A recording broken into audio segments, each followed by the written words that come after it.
from the talk that was in the reading. Power of a testimony, power of a personal testimony. You guys able to read that one yet? No. I read the other stuff, all the others. There's a bunch of reading. This is a good one. It actually, ties into motivation. We talked about motivation.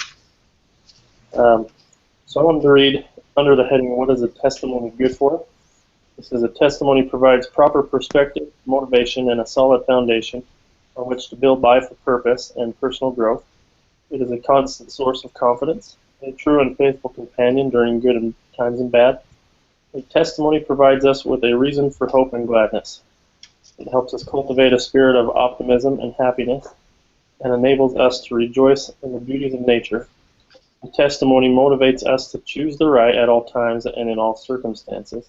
It motivates us to draw nearer to God, allowing Him to draw nearer to us."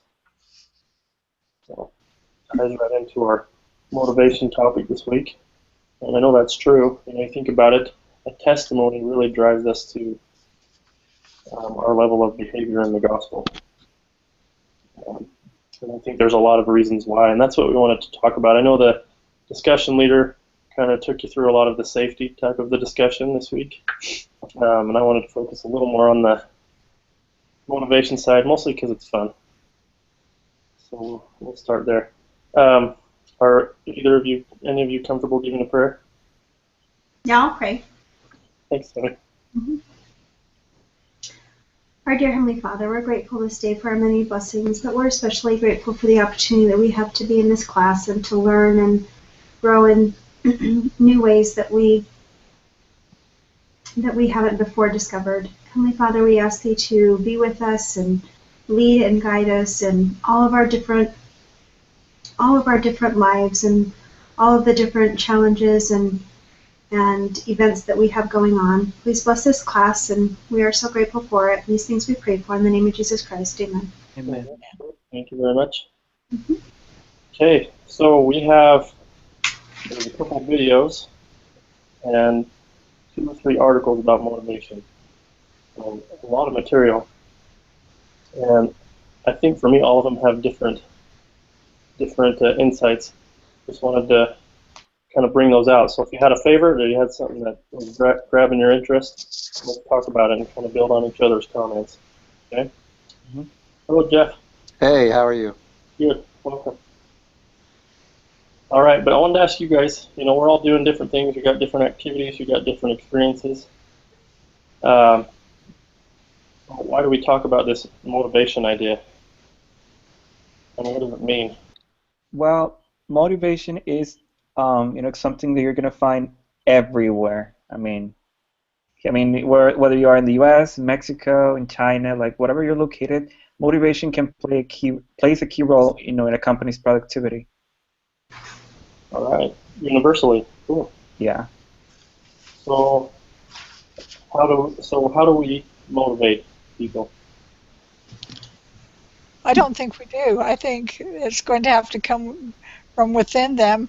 We might do some kind of temporary thing that might appear to be motivation, but unless they make an inner change, then it's not really motivation. So why should an organization be worried about it?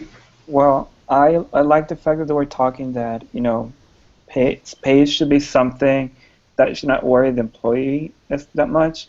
So, because if you try to put bonuses and, kept money as the main motivator, it might work for some, but it eventually, died down. In my case, I feel motivated knowing that I have a fixed amount that I get every month, and there's room for for earning even more. But the fact that I'm comfortable at my workplace, that helps. That makes me feel motivated. I don't hate my job at all, even though it can be a little bit boring at times. I really don't hate my job. Okay. I was just thinking. I was thinking about how it's important for employers to have their employees be motivated, because how does your business grow? How does it do well? How does it succeed if if the people who are basically producing all of the work, are, if they're not motivated. So it would be, I think it's a really important part of, the whole. I think it's one of the most important parts of a work environment is motivation. Well, I guess because I'm a grandma, I kind of compare it to with being with kids, and you can bribe kids and adults to do things, but then if you want them to repeat that behavior, you're going to have to probably up the bribe because they haven't been motivated. They want the bribe, not to necessarily do the thing. It's true. Well, I think with motivation though, it's all about the individual, and like you said, there's some people that you can motivate, and there's some you can't, and it just depends on how that person. It's just like camaraderie. When you work with people that you get along with and stuff, your production levels are gonna be better. But if you're working with people that you don't get along with and things like that, your production levels are going to go down. And because you're always going to think, well, I'm doing my share and they're not doing their share. So you just start cutting back on your workload. And so I think motivation, there's different motivation techniques. I liked what we saw. I believe it was we saw so many things this week. It was unbelievable. I couldn't keep track of all of them. But the one with where they allowed the company, they just said, "Hey, you've got a day, or was it, to just do something on your own." And what did that do? That they came up with new products. They came up with new ideas and stuff because they weren't stuck sitting at a desk, and not having an input. And I think that's what a lot of people just want. A lot of people want to be part of something instead of just being a worker. Yeah. So if you can figure out a way to get people involved, that's a motivation. Being a contributor. Exactly. Yes. Yes. Yeah, that came from the video from Daniel Pink, the Drive video. Yeah. I love that one. Yeah, I mean, it was an excellent, and but that's what we face every day. We face that in our work. I'm actually facing that here where I'm at right now.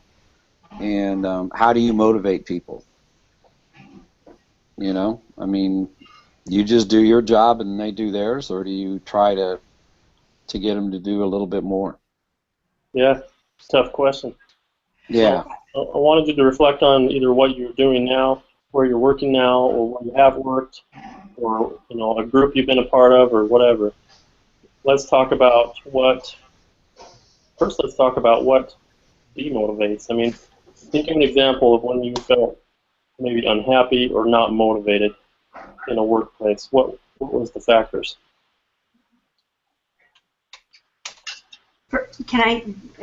We just interrupt here.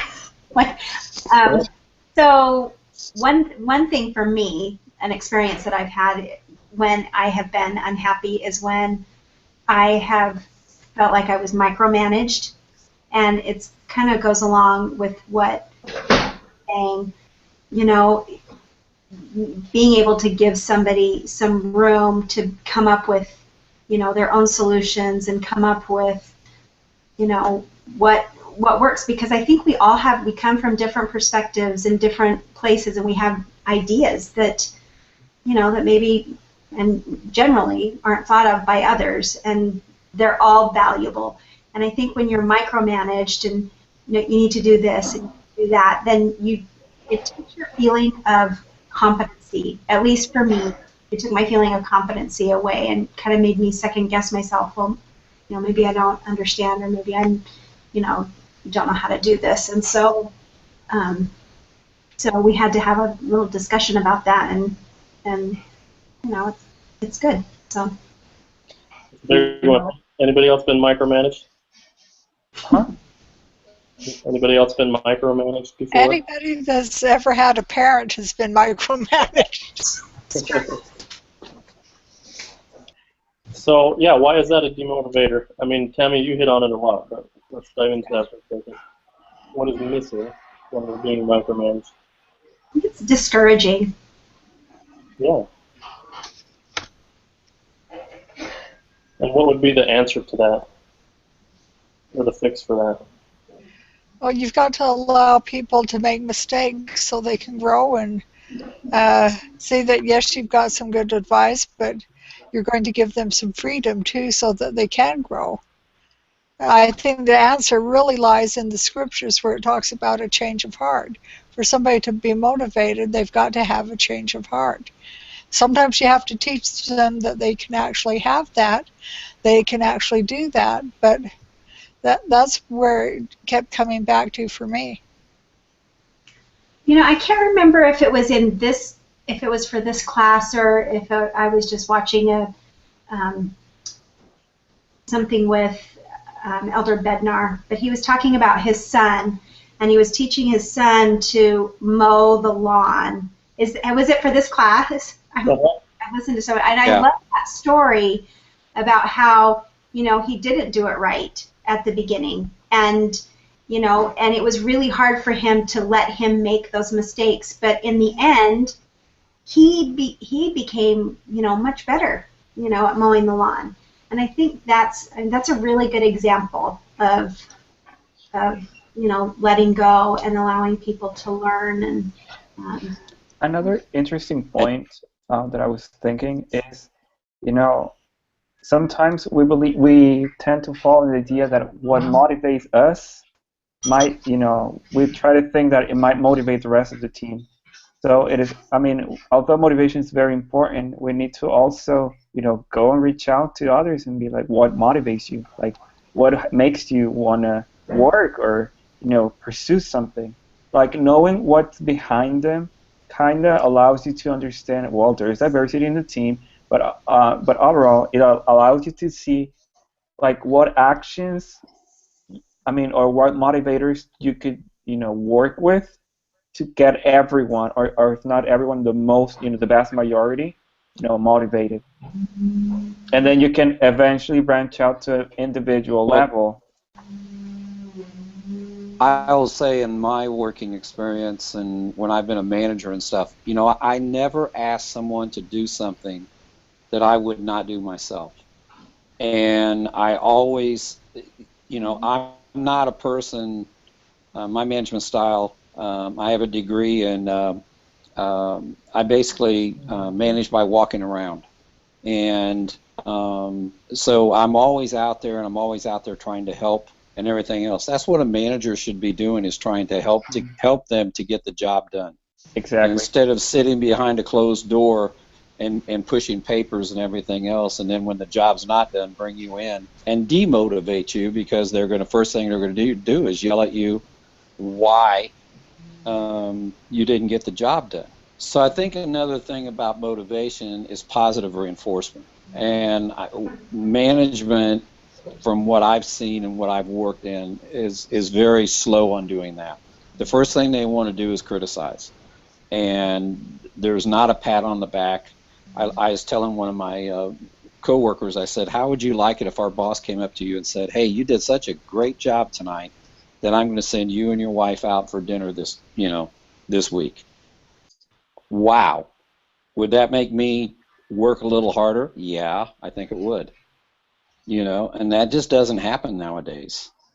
But when you're talking about demotivation, I think the thing that happens also is the fact that when you have a worker who's not up to par and management overlooks that person and they don't deal with that person, that's a major demotivator. you know what? It's interesting that you brought that up, Jeff, because in our office we have, so they give bonuses at the end of the year, and there's just a lot of different responses to the bonus. But well, too bad government takes half of my bonus instead of, thank you. And there were a lot of kind of negative comments, and so our CEO, he said, Tammy, come into my office. I have an idea. He said, you know what I want to start doing? I want to start writing thank you notes to people. I want to, because he wanted to kind of be the example of how to be grateful. And so he said, what I want you to do is just kind of watch and see who's doing what and see who's going the extra mile, or if somebody's working on a big project or something like that. And then let me know. And I went and bought a whole bunch of thank you cards, and we got some gift cards, and we, have bought flowers for people. It's just, nobody knows that I'm involved with it at all, but I will, write him a note, make a thank you note for this person, or this person does this or that, and he'll send it, and it's made a big difference, because just to know that someone is grateful for the work that you've done. I mean, even if it's just a night out, you get a gift card to go to, whatever place, whatever restaurant, you get some flowers. And I think even more than that, I think it's just that handwritten thank you note that somebody took a little bit of extra time. It didn't cost anything, pretty much. That's what has, I think, meant the most. And I've heard little comments around the office. Nobody says anything because, nobody knows that anybody else is getting anything because it's sent to their home. But, I've heard little comments of, somebody did something really nice for me this weekend, and, it made my weekend, and stuff like that makes a big difference. I think that's a really good, that's to do well in our office. I like how we transitioned into, like, the manager, because, I mean, we might have, like, the best people, but if our manager is not helping out, that's going to be a very big challenge. I mean, in my case, I was very demotivated at one point by my manager, because he would just throw more stuff at me. And I mean, I knew he did it because I could do it, but at least from my side, I was like, wow, you're throwing me so much responsibility and so many tasks, but, like, can you say at least thank you, or, really mean it? Because, for me, the fact, that he was sending an email like, oh, and thank you, like, I saw it more like a routine. But then I also had, a different manager, like my second manager that I had.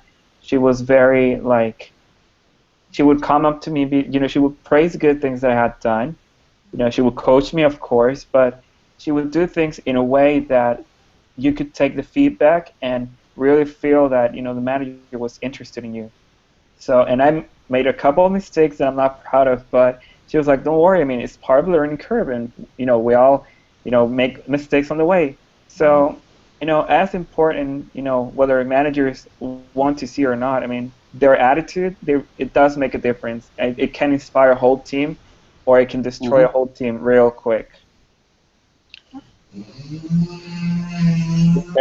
you guys have brought out some great things. In the chat, there's a link for a book, really short book, but it's called Positive Leadership. I don't know if you can see that. If not, I'll send it out.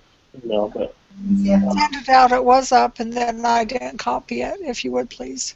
It's on the chat. Yeah, send it out, because I'm on my phone.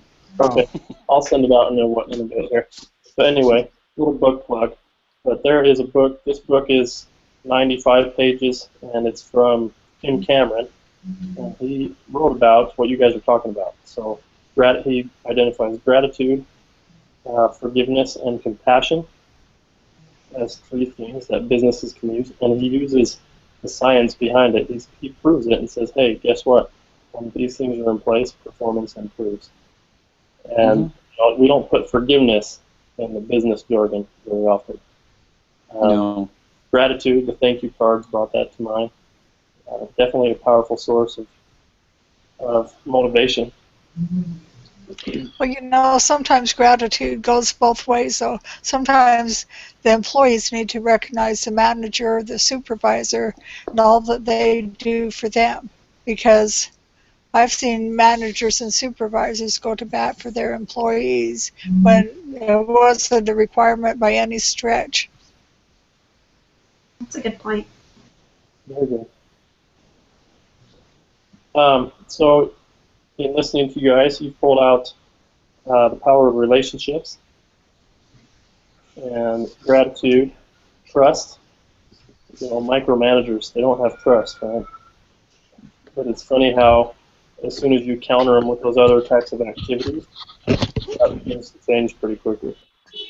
Um, what did you guys think of the other factors? So the RSA video, the Dan Pink video, talked about, he brought up the autonomy, but also mastery, being able to get good at something, right? Mm-hmm. Have you ever, in your guys' experience, have you ever felt like you're plateauing in a job?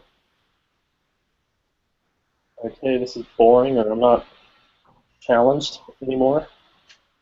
Or maybe not that it isn't challenging, but you don't feel like you're progressing.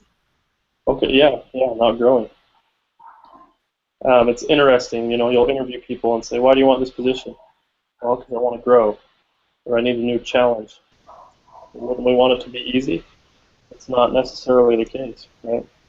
So, Well, if any of you guys have ever worked in a factory, that throwing glass or packing things, and you feel like you're just nobody. So, and when I worked at Kraft General Foods for like 21 years, and within the first 6 months, I realized that the only way to better myself, to feel better about me coming to work, was to become part of some of the solutions, and I joined the safety committee. And because I joined the safety committee, I became a safety coordinator and had 30 safety reps underneath me, and we did a lot of it, innovative ideas for Kraft, and that opened me up to other opportunities. But you have to make those decisions, and just or you can just sit there and throw boxes. So that's cool. Were you invited into that committee, or did you seek it out? I seeked it out. Because, well, what happened was one of my friends, we were on a line throwing glass, and it was a two-man operation, and all of a sudden he turns to me and he said, hey, I have to go for about a half hour. And I go, where are you going? And he goes, I'm going to a safety meeting. So that left me by myself throwing the glass by myself for a half hour. So when he got back, I started saying, okay, this isn't fair. We started talking about it. And then I said, that's not the reason I joined, but it was one of the reasons, I have to be honest with you. But once I got in there, it just opened a whole different world for me. Nice. Yeah, so that's the other part that is always a question in my mind. How do we help people find purpose in their work? So, Jeff, you pointed out a great example. If you're working in a factory or you're on a manufacturing line, I mean, what's the purpose? Well, a paycheck. How do you help people find bigger meaning in jobs like that? Is it possible? Yeah, well, another thing that I liked about the article was the camaraderie part, and a manager who will allow a team to set their schedule to do, basically hands off. He said, hey, you guys are the team. You guys know what work needs to be done, and you guys figure it out. And I think that is a super motivator right there. If you have a manager who says, hey, you know what, you figure out your schedule, what works for you guys and who you're going to work with and who you get along with, that's awesome. Self-directed teams. It works. Yep. Cool. Anybody been part of something like that?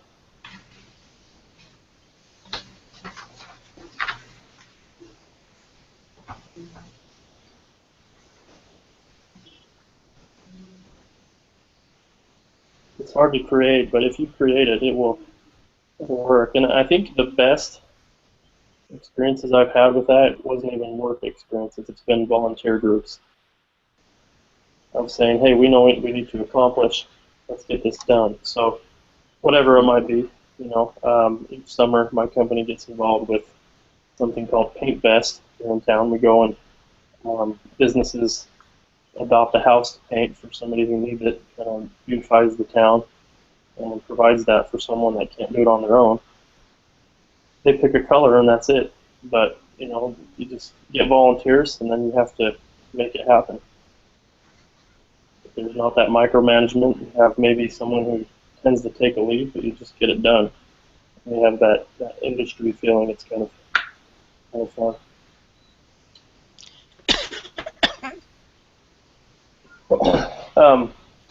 So I think I would venture say it doesn't always matter what the duties of the job are, but it's who you're working with. Mm-hmm. That's true. That's true. Have you heard the phrase, people don't quit their job, they quit their boss? Well, Wait, what is that saying? I didn't hear. Tell me if that's true or not. I just hear it all the time. So people don't quit their job, they quit their boss. Oh, that's funny. well, I loved my previous boss. I really did, but they offered more money, so I was like, sayonara, and hi to more money. And the first time that I quit was not because of my direct boss, but it was because there was a nasty thing involving HR and me, and someone tried to get me fired for no reason. And it so happened that I had just bought a ticket to go to Utah for like 3 months, so I was like, sayonara. That was fun. Yeah, relationships are huge. Has anybody had a time at work where they didn't really have a boss, or they didn't have a consistent boss? Mm-hmm. What was that like? It was really awkward because they fired our boss because of sexual harassment. So it was really weird because the other guy that was in charge, he was fairly new and he had no clue, in regards to a lot of the processes of the company. And I have to say that our campaign started going like really, really bad because he had no clue how to handle stuff. Yeah, going without a boss is pretty rough. Yeah. So it's that question of, hey, having a boss is a good thing, and having that good relationship. So relationships are a huge motivator. Having that self-directed time. Google is huge at that. Gmail and many of the Google apps we use were created during that free time that is offered to the employees. They say, okay, do your work, but then you get a day, you get 20% of your week to do whatever you want. A tech company like Google, that is an awesome thing to do, I think. Certain industries, I don't know if that would work, but something to keep in mind. That's true.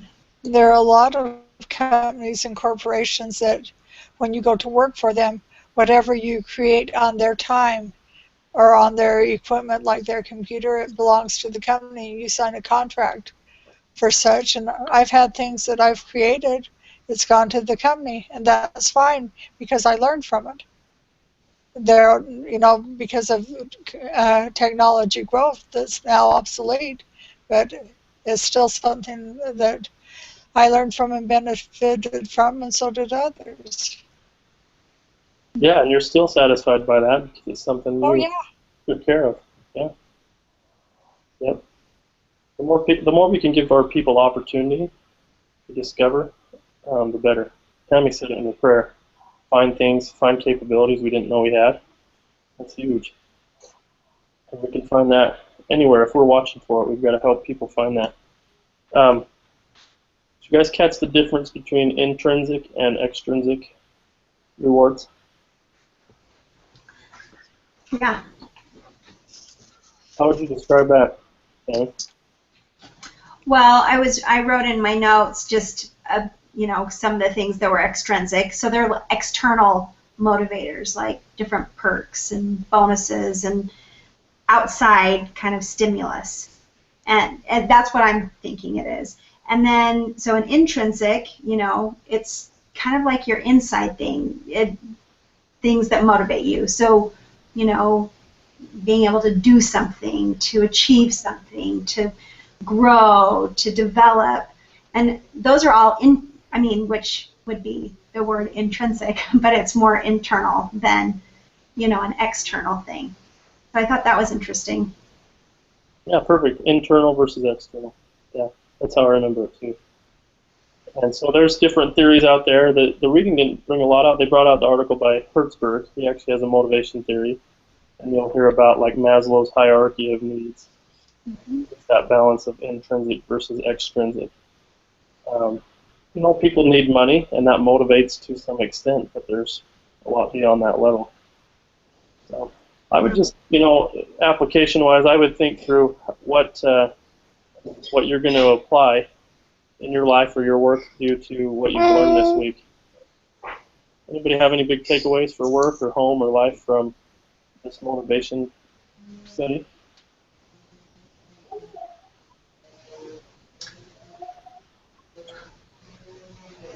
Well, I think the biggest thing is the fact that even with our different work and school and all of our different lives, that we're here.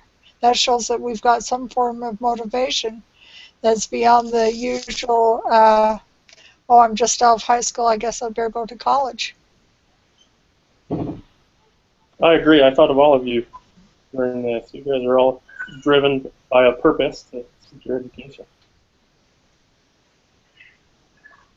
True.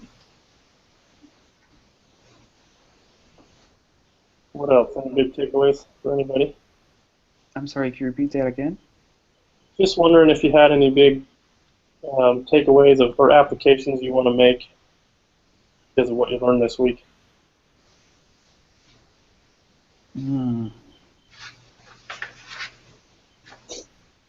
I think as you know, when I was raising my kids, you know, Rosemary, you're talking about your being a grandma, and I'm a grandma now of 2 littles.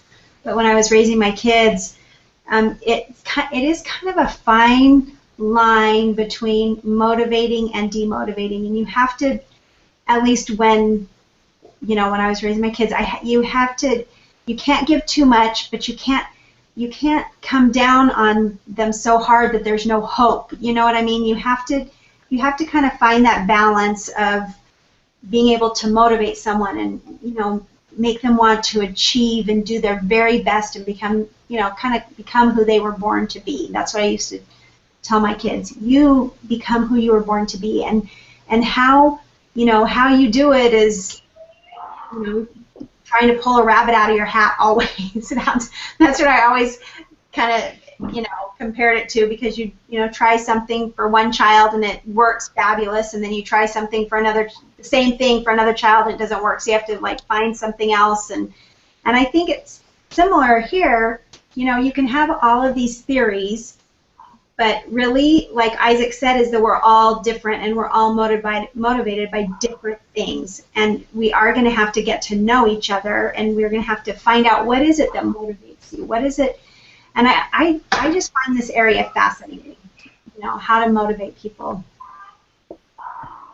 I know, you know, what motivates me is, you know, feeling proud of the job that I've done. And you know, and getting a little recognition for it. I don't need like a lot of recognition, but just maybe even just a nod, nice job, you know, but feeling that pride in what I do. That's what motivates me.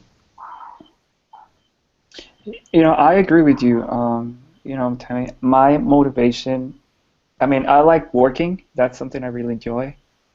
But I feel motivated when, I mean, they acknowledge it. I mean, and I'm not talking about being huge and telling like every single person, but more like the fact that my boss, you know, kind of just goes and tells me that I'm doing things good. Mm-hmm. I even get shy because I'm, you know, I get shy when people kind of point out that I'm doing things really good. I just feel awkward, I guess. It's just that I'm not used to it. So, I mean, the fact that someone takes the time to tell me that I'm doing good, that kind of motivates me to know that, well, things are marching well, even though I thought they were bad. So, that that brings some peace of mind, and that kind of keeps me going. But also, I realized that a great way to motivate myself is actually through motivating others. Like, so I got my friend Anna, so she's going through some hard stuff, and she's a real sweetheart. And then she was overwhelmed last month because she was given a very high number, and I was like, I got no clue how you're gonna pull it off. But I saw she was very worried. I was like, don't worry. I mean, we're not working this together. I mean, I may have less than 2 months here, but we can work together. And so at the end of the month, as a team, we all made it, and it looks like because they haven't given us official numbers, that she made her goal, which seemed like impossible.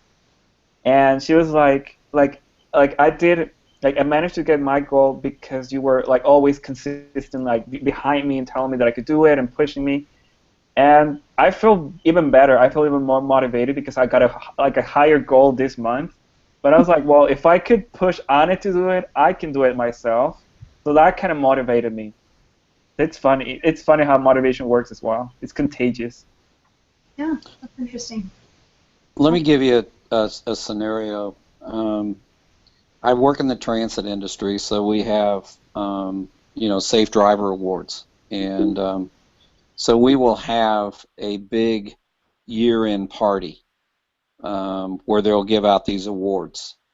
And you'll have drivers that have driven safe for 10 years or 1 year or anything else. They give them pins and they announce their name, and it's a dinner and dancing and everything else. I wonder if it would mean more because you have 500 drivers. So if you're like me, a W, guess when I come on stage? At the end of the night when everybody's totally drunk and could care less about seeing me come across and whatever. This is just a scenario. I don't drink, okay, or anything else. But would it be more for a supervisor or a superintendent or someone to actually go out to a bus operator while he's on his route and stop him and say, while with passengers on the bus, and say, hey, I just wanted to stop and tell you what a great bus driver this is, and I want to present him his Safe Driving Award. He's been driving safely for 5 years. Do you think that would be more motivation than I think that's a great idea. I would clap. Yeah. That would be huge. It would be. Wouldn't that be huge? Yeah. Yeah, That would be like super great, but Oh, come on, Isaac. no, I'll be honest with you. I'll be honest with you. I hate that kind of stuff myself because it makes me feel more comfortable. I mean, it's funny. Like I like motivate to be motivated, but when people like do that in public or among like a huge group, that kind of makes me feel uncomfortable because of the way that I grew up. I'm not used to public recognition, so for me that would actually make me feel uncomfortable. Like I will be happy at the moment, to be honest with you. I will be very happy, but I will be very uncomfortable. But that's me. I mean. Okay, then you're not getting an award. I mean, I don't mind getting an award. I like things private. but you would still like the praise, wouldn't you? Oh yeah, I would totally grab that and be like, yeah. I mean, I would enjoy the moment, but I will be like, I hate my life right now, but I will enjoy it so much. It's like a 50-50. I get embarrassed easily in public. I'm sorry. Well, oh, that's fine. Great thoughts. I'm just looking for something, so if anybody has thoughts, keep going for a second. I'm looking for something. One other thing that our company does that is a motivator for me, and I think for a lot, actually, quite a few people in our office do this. They give us each 4 hours per month to do community work or volunteer work or whatever, and so you get 4 paid hours a month to do that, and it's been interesting. We have, so we're a renewable energy company, and we build the large utility scale solar farms, and then all the power that's produced we sell to the utility companies. So we don't do like the rooftop sales thing. But anyway, so just kind of out of this, people are trying to like find different things to do, and we had one person that was, what if we build a solar farm for one of the youth organizations out here? And so they decided, we've decided to build a little small mini solar farm to help the Idaho Youth Ranch out. Oh, and wow. So people from our company are going to get to go and actually help build it. But it's kind of cool because another couple guys at the office, they have been going around to fourth grade classes, and they've started with their children were both in fourth grade, and took them one of the big solar panels and have explained the benefits of solar and all these different things. And they have teachers now in the district that now want them to come and do the presentation at their school, and then they come back to the office and talk about it, and it really is a motivator, because it's like, oh, that's something I hadn't thought of doing, and you get paid to do it, and so I mean, I just was thinking about That's really great. It is. Yeah. That's a great idea. Yeah. Now, I'll share something that my husband's done in the past. He loves the Jewish holidays because they have all these little bags of chocolate coins that you can go to Costco or wherever and buy. And he'll take them into work for the people he supervises and have a little note with it that says, "You're worth your weight in gold." And cool. it doesn't happen very often because they don't come out very often. But things like that have, it's just a little thing, but it really helps, maybe only for a day or two, but hey, that's better than nothing. Yeah. No, it's true. Yeah, small and simple goes a long way. What I also like what I like a lot of my work is the fact that every time someone's birthday comes, they would decorate their whole place, and we get a cake, and we all hang out for a while. We take like a 20-30 minute break, and it's really silly, but I really enjoy it because we all get well, like in our department, like everybody talks to each other and there's like no problems, so it's kind of whenever there's food, I feel motivated. That really motivates me. That motivates all of us, Isaac. I used to hate the end of the month at my previous job because that meant that there were like a ton of calls and a ton of work. And at my current job, there's a ton of stuff you got to be doing, but they buy lunch for us, and they try to make it more, what's the word I'm looking for in English? I can't think of it, but they make it more relaxed. There's a different word that I wanted to use. But they make it so pleasant that I don't feel stressed at the end of the month. I'm actually looking forward to the end of the month to see what new dish I'm going to try. What new dish you're going to try? Yeah, the thing is that they buy. So I really don't go to restaurants that often, and they bring us lunch from like these fancy restaurants around the city, and it's really good because I get to see like local food, and no Carl's Jr., no McDonald's. They actually go to little restaurants around the area, and I really appreciate that because one, I get food, two, it's really good, and three, I get to know a place that I could go and ask for that dish. It's a win-win for me. So you work to eat. Kinda. My mom, like the first thing I say to my mom when I get home is like, "Mom, amam." I don't even say like food. I like amam, like as in, like, what are we gonna eat? And my mom will always go like, "Oh, not again." Funny note, we have turtles, and the turtles, whenever I get home, they start scratching a little door because they know that I'm there and they know that I'm gonna feed them. So I kind of know how my mom feels now. I thought you were going to talk about turtle soup or something. So. No, they're my turtles. Okay. Excellent. So now Lauren and Zuli is with us. They're on mute. I don't know if they're available. I didn't want to leave them out. Their mics are shut down for whatever reason. Okay. Yeah, I see that too. Okay. Checking. Cool. Well, thanks so much. I have a thought that came to mind, kind of going back to a gospel-centered thought. And it's a talk it's from Elder Bednar. It's called The Character of Christ. Excellent talk. And I've used this in a couple of talks I've given at church. I think it's just a powerful message. He actually tells of a time when Joseph Smith, sorry, this is a different talk. President Eyring tells of a time when Joseph Smith was in prison with another gentleman, member of the church, and he said, Brother Williams, I think was his name, Brother Williams, are you afraid to die? And he said, nope. And he said, what about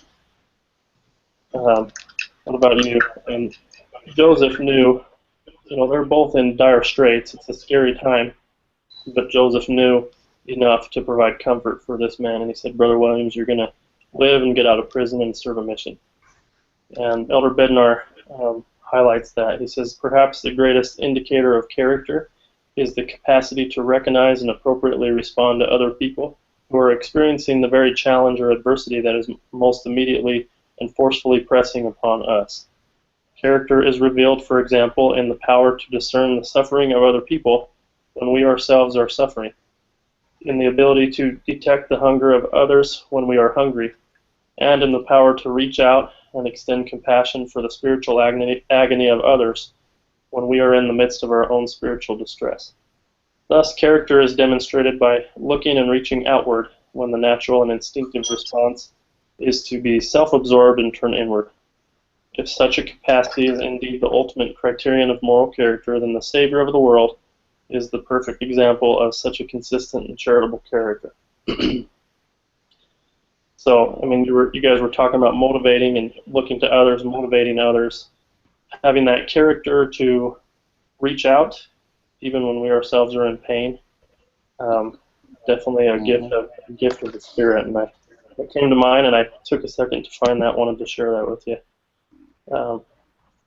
Wanted to kind of loop that back around. All right, thank you. Whatever we're doing, even at work, we can find opportunities to serve. So that would be my invitation. Make it a matter of prayer. How can you serve those that you work with, or who needs a little bit of gratitude, or who needs some support? And I know that those opportunities will come to you. I wanted to leave that with you. Thank you. You bet. Thanks for joining. Any questions about anything? Oh, just not so much a question, just your comment on the final exam. That sounds a little overwhelming to extrapolate things for over 13 weeks and remember that much. Yeah, it might sound that way. It'll guide you through it. There's a case study to draw from, and then it'll reference the topics and things too. And again, you can use all of the materials. Okay. So don't panic. It's kind of just a little bit of a put together of what you've already been doing with the doohickeys, and you have 2 weeks to do it. Awesome. So is it a paper Yeah, type? it'll be like a written type thing. Okay. Okay. So does it have length of the doohickey's paper? Is that what you're saying, or? No, it's a different case study. So you'll respond to that study. It's actually, give you a sneak peek, it's a case study about Netflix. Oh. And the things that they've done there. Oh, cool. Okay. Practices. Yeah, Harvard put it into a case study, and so we're going to use that to kind of analyze and talk about what they did. But that'll become available like 3 weeks ahead, just like the other content, so you will be able to look at it ahead of time too. Will I be able to use my knowledge from Netflix? Because I used to work. So in my campaign, my company, we got the Netflix customer service. So Okay. I know a lot of stuff from Netflix. Okay. Any inside information you have to share? I can. That's a contract breach. I'm just kidding. Oh. like how to get it cheaper. Yeah. You know, one thing that's really funny. I mean, they all had like lifetime Netflix on, you know, as long as they worked there. But like everybody's friends there, so they all share their accounts. So there's, I mean, some of them don't even use their own account. That's a funny note. Funny note. Good. Yep. So that's what it will be. It'll be fun. Hey, I wanted to leave one last comment to Tammy. Tammy, you mentioned Elder Bednar and the mowing. I'm actually good. His son Michael is one of my best friends. Oh, is he the one that he was talking about? Yeah, and Michael's yard is immaculate up in Illinois. So I have yeah, no doubt. yeah. So and I'm sure I haven't seen Elder Bednar do it, but I'm sure when he comes to visit, he probably checks out the yard. So I would not be surprised. yeah. So Yeah, but I anyway. liked that story. I thought it was a great. Example of learning to trust. You know, trust that we've taught, and then trust the capabilities of who we have taught. Yeah. Me too. Anyway. Thank you for that. All right. We'll give you a few minutes back. Thank you, guys. Okay. Let me know if you need anything. All right. All right. See Thank ya. you. Bye-bye. Bye. Bye.